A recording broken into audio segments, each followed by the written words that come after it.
So it's available now on Amazon Prime. It's prompted our big question of the day: is traditional TV viewing dead because of Netflix, Now TV, Sky box sets, and now Amazon Prime? And I'm delighted to welcome to Talk Radio the main man, in my opinion, of the three, because he's the one who's turned up. It's James May himself on Talk Radio. Welcome aboard, James. Hello. I made a point of answering slowly, given your introduction. How are you? Very well indeed. Were you nervous when you began filming the Grand Tour? Because it was a focus of huge interest because of certain things that had occurred. All those things that happened. Yes. I don't know. I'm always, a part of me is always nervous about making TV because I don't want to make a mess of it. But I've always felt quietly confident that we would be okay. Because we already knew that people, there were a certain number of people who liked us, so it wasn't as if we were totally new to it, or the idea was totally new, a car show with three middle-aged blokes who muck things up a lot. It's the odds were good. But by the same token, Top Gear had its own grammar that it evolved because of you guys, around you guys, but it was a programme with its own power. So you're effectively using you three, but from almost a standing start, creating something new. What's new? What's different about the Grand Tour? How does it work? Well, the thing that's really new about it is that it's a touring show. We're now homeless, effectively. We're nomadic. We used to go to the same studio every week, and the audience would come to us. Now we go around the world and go to the audience, and we get actually a fairly localised audience. We get like a Californian audience, then we get... You've allowed Americans into the tent? Yeah, well, they sort of own it. So we couldn't really refuse. We've got some more Americans coming into the tent this weekend as well. The Americans make a good audience because it's quite easy for us to pick a fight with them and have a bit of fun. And do you do the filming, the kind of car stunts, in the country where the big tent is? Not necessarily, but some of them do work out that way. The films are, as in the old days, to be honest, the films are largely made in advance, and then we film the studios with the film inserts for the audience to watch in our tent. So it's sort of like a little car film club. So I've opened the Sun newspaper today. They've given you 2 pages, even though effectively Amazon Prime is a competitor of Sky TV and stuff. And the first thing I see is a tank being blown up. It's not the tank blowing up. The tank is blowing something else up. That'd be my dodgy eyes then. Could be, or it could just be a confusing picture. But Sorry, can I interrupt? Who's he? So John Holmes, by the way, does the afternoon show normally. Hello, we don't normally see him in the morning because he's a creature of the night. Yes, or afternoon, which is your night, Yeah. Paul. Sorry, I've just walked in because I'm in early today because there's been some confusion, James. I'll be brutally honest with you. So what happened is, I know you've got James here now. He's here now in front of you. I am here. And I thought he was on our show due to a mix-up. So what I thought I'd do, just to save everyone's time, is come in and join in with you, Paul, if that's all right. And then sack your incompetent team for messing you about. That's exactly right. Excellent So stuff, we'll okay. get that sorted afterwards. Because you are a big Top Gear and now a Grand Tour fan, I watched the first one this morning. Because I got up especially early for the interview I was doing with James May. Which you're now doing. That's fine. Yeah, Take over. And it's, I mean, the money's up there on the, you've seen it, the money's up there on the screen, James, that's fair to say, isn't it? That is an opening sequence and a half. Yes, we do. I mean, we've, even before we pursued a policy of not spending money on, for example, wardrobe, as I'm sure many people have observed already. Are you wearing the same shirt now you're wearing on that programme? It looks very similar. I wondered if anybody would spot it. You are, though, aren't you? Well done, yes. Thank you. I've got 2 the same. I'm that professional. The money is going on the screen. Everybody's going on about the budget and how much we've been given. And most of the figures, in fact, all of the figures that I've read are wrong. But the budget is healthy. Let's not kid ourselves. And we are spending it on pictures and sound and locations. So, yes, you saw the results. Yeah, it was. It's like Mad Max. Yes, there is a bit of Mad Max. I can be honest with you. I'm not going to give you a figure because I don't actually know. But that opening sequence was not cheap.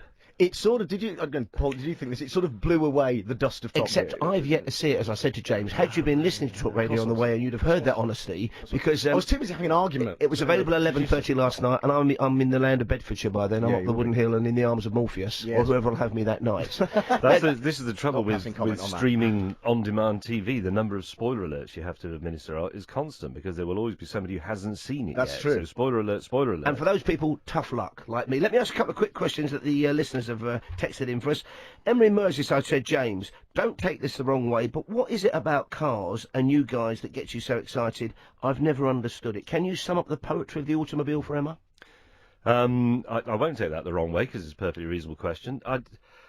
Well, machinery in general gives me the fizz, as I call it, and cars they're not only quite interesting things to interact with, they're also, I've said it before as they're a window on the human condition, which is a terribly pretentious thing to say. But everybody You has suddenly a view on become cars. Schopenhauer.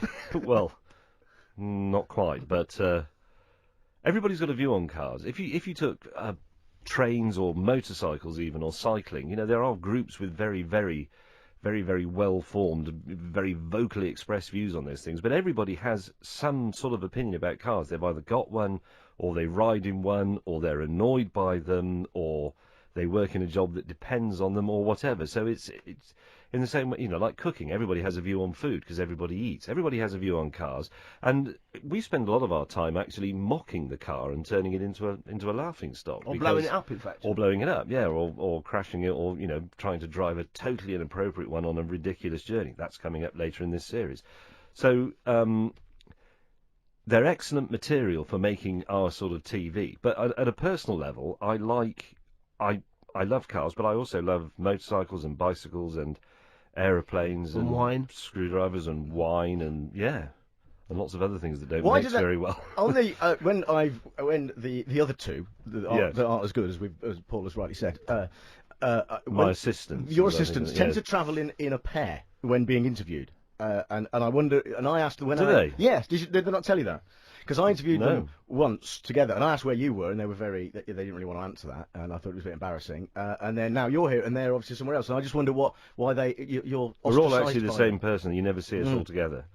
You see, I don't know. It hadn't really occurred to me that the other two travel around. It's just rude, be, isn't it? It must just be nervousness. There was a I thing think when Jeremy and Richard came in to. They show are us deeply in doing- love as well. Well, they obviously. were making love throughout the whole interview, which was interesting. But Jeremy tweeted a picture of me standing next to Richard Hammond, and I'll be honest with you, it seemed perspective that I was shorter than Richard Hammond, which amazed both of them. Jeremy tweeted that, and it kind of went madly viral for a while because obviously he's got a lot of followers.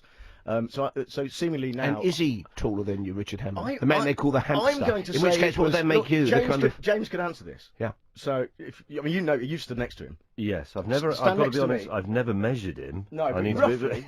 to Roughly. Look. can I, well, okay. is he kind of armpit height? Okay, so Jake. Okay, This. Yes. I think you're slightly shorter than Richard Hammond. What do you think? I think you might be. Oh dear. There's not a lot, Okay, but that's okay. He's only 11 years old. He's still So growing. you sort of James's catchphrase is cock. There's not a lot in it, and Richard Hammond doesn't strike me as being particularly small. I mean, but to be honest, out of the three of us, I'm the only correctly proportioned. Yeah, Yes, that's fair. So Yeah. they both seem like freaks to me. But actually, I don't think Richard Hammond is unusually short. And let me ask you the question we've been asking listeners this morning. It's a kind of a topic of conversation is about traditional ways of viewing TV, mainly because you're now on Amazon Prime, huge focus of attention. People watch Netflix. Are you somebody who watches TV when you're not making it? Do you watch it in the traditional way, following the schedules, or do you use your Netflix and your Amazon Primes and your Now TVs? I think to be honest, it's a long time since I watched anything on the television when it was, as we used to say, on the television. News programmes, yes. Occasionally things like, I watched Have I Got News For You recently when it was on, but a lot, and sort of big football matches you'd watch when they were on. That's the appointment to view thing, you know, the community spirit of television. But other things like, you know, documentaries, drama and so on, well, you watch them when you want, the same way you'd read a book when you want. And it's not actually a very new idea. It's actually been going on since the invention of the video recorder. The first domestic one of which was available in Britain in 1972. How the hell much do did I know that? That must have cost the same as a Ferrari or something. Oh, then, it though, was did very expensive. Yeah, it was a hideously expensive thing. Of course, these things always are when they're new. But you know, the scheduling idea has been falling apart gradually since then. But I don't think the existence of TV channels are just about the scheduling of the programs. It's also about, and this is the thing that will take a while to disappear, if indeed it ever disappears at all. There is a type of program on BBC Two. There is very definitely a type of drama that you're now getting on Amazon. Netflix, you know, there's a certain type of historic collective stuff that's available on Netflix and that was available prior to that on those other, you know, the earlier movie streaming. I can't remember what they're called now. The iPlayer has been around for a long time, so even with, you know, what we tend to think of as an old-fashioned broadcaster like the BBC or ITV, they've both had internet catch-up services for a long time. So I think actually traditional television has been dead for about 30 years in the sense that I think you're talking about, but it won't disappear entirely, because if there's a US presidential election or the World Cup final. Those are things that are going to make society go quiet, because everybody goes in and everybody is watching And also, the I telly suppose at there's the that same whole thing of time. social exclusion. I remember when I was at school back in the early 70s, there was one boy in the school whose mum and dad wouldn't let him stay up to watch Monty Python. A, they thought it was a bit strange and subversive, and B, it was on too late. And he was basically cut out of a whole round of conversation the morning after Monty Python. I would imagine his life was completely ruined. Yeah. Oh, yeah. I wasn't allowed to watch. My parents really frowned, as a lot of people did back in those days, ITV, because it had too many ads on. And my mum didn't approve of Benny Hill because he ran around in high speed after women in bikinis. And then evolved into Jeremy Clarkson. It pretty well, he doesn't run around, but yeah. So, but yes, there was, and I was writing about this for a newspaper recently. There were things that were on when I was a kid, so Grange Hill or whatever, and you had to get home to watch it. And if you didn't watch it when it was on, you never saw it. Gone forever. It was gone forever, and you missed out on it. And as you say, it did sort of slightly ostracise you if it was a very popular thing, because people would be talking about it. The then equivalent of what we now call the water cooler conversation, you couldn't join in. It only because happens you hadn't live seen now, it. doesn't it? Yeah. And then you People's- became a murderer, basically. Because, But it's that live conversation now. It's changed, hasn't it? That where people are double screening, as I believe they say, where hashtag that or whatever. And with the streaming programs, you're right, James. I think that in people are just catching up and watching it in different times. So when do you ever get the figures in for episode 1? When does it stop? we never get the figures. Yeah. That's a win-win for you guys, isn't it? That's it. You've got nobody to answer to. What a result. I suppose it is.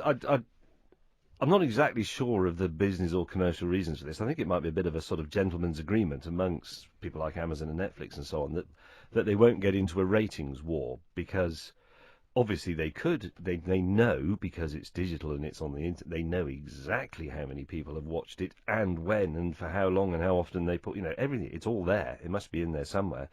But they don't release it. They're not even going to tell us. We will never know how many people watch our show. That's a shame, because you could renegotiate the next contract on the basis of that. You need to think about it. I think we will know. Although they won't tell us in numbers, we will know how well it's done for them, I think. So it's great to meet you, James. Thank you very much. Did you want a final question, John? This was meant to be your interview, you thought, in your crazy world. I'm simply going to thank you for letting me gate crash your interview. And thank Oh, James this for is letting you have us. Look at us, nauseating. look at us. Right? We'll have a man hug in a minute. Move over, Jeremy Clarkson, Richard Hammond and James May. We've got James May, I'm the ugly crumple-faced one. We've also got the short one, yeah. small but perfectly formed John Hunt, who's with you this afternoon, 1 o'clock till 4 o'clock. It's an amazing show. You've got to listen. Yes, the cheese has slipped off the cracker, but he's a top listener and a top fella. And that's before Yasmin Khan and the award-winning Drive Show. James May, continue good success, and thank you very much for joining us on the show today.